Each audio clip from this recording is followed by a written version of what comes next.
Yo, dito kami sa Ivy Bar sa may Pasay City.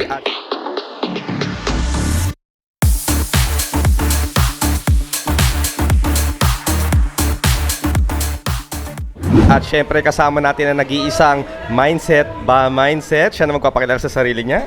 Yo, ako nga pala si Queen Manny ng All Star Production and the Siblings. Mindset ba mindset? Alam mo, nakakatuwa kasi napapanood lang kita sa TikTok ko, lumalabas ka sa mga newsfeed ko. Isang karangalan na makasama kita sa isang frame. Maraming salamat po, madam. Isang karangalan po ito.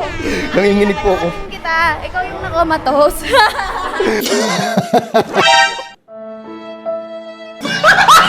Anyway, madam, pumunta ako ng Ivy Bar. Pinapunta si Yolab dito. May dalang medida. May idea na ba ang isang Queen Manny?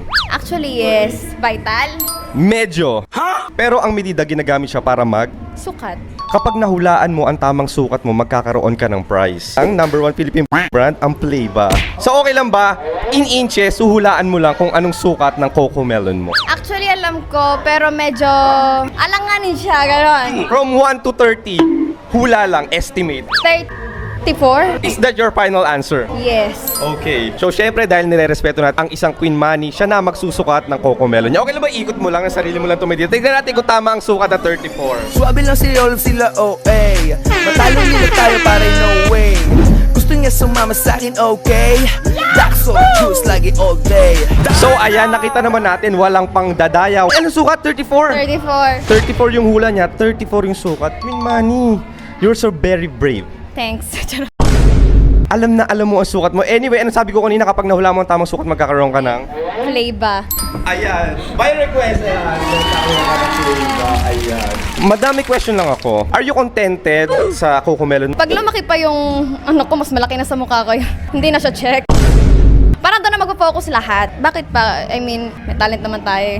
Okay na yun.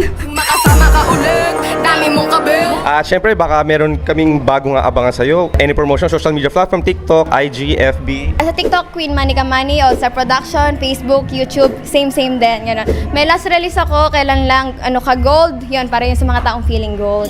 Layo ka na sa akin at sorry. Bigyan mo akong 3 word kung paano mo malalaman na feeling gold yung isang babae. Tingin ko, deserve naman namin mag-feeling gold eh. And why? Unang-una, hindi ko ma-explain. Payo na lang ako sa mga kababaihan, ganito na lang. Huwag kayong maniniwala doon sa mga nakikita nyo sa social media na kailangan sobrang yaman ng lalaki, ganyan, sobrang ganito na lalaki. Itatrato kayong gold kung tinatrato nyo rin yung sarili nyong gold at kung tinatrato nyo yung partner nyo na gold. Magkaiba yung nagpapaka-gold sa mga taong feeling gold lang. Napakapangit ng ugali mo. Parang know your worth and value, parang gano'n. Naman. Kung alam mo na deserve mo mag-feeling gold, bakit hindi, 'di ba? Kasi deserve mo 'yan eh. I mean, you earn it.